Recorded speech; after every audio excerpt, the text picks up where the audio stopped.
So na nga po mga kaibigan, nilatag na po natin dry pack. Tapos po nilatag ko po yung mga tiles at pinokpo ko.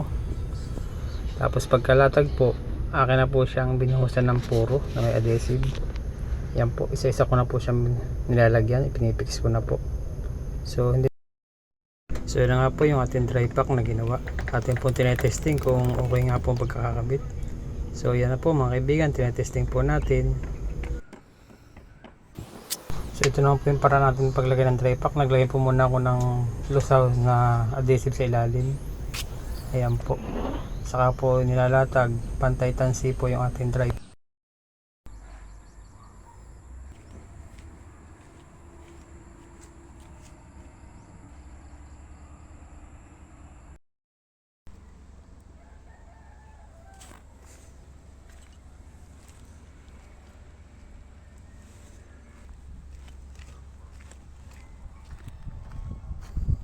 So palalapa rin po yun, 7 tiles naman po.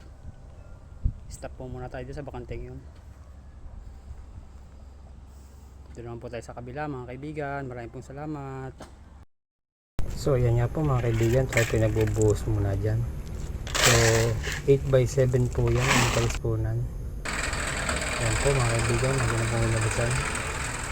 So ngayon po is nagpe-prepare po kami ng pambistay dahil medyo manipis na po yan. Doon sa kabila po is hindi na po namin binistay dahil po makapal po yung topping niya. Dito po is manipis lang. Kaya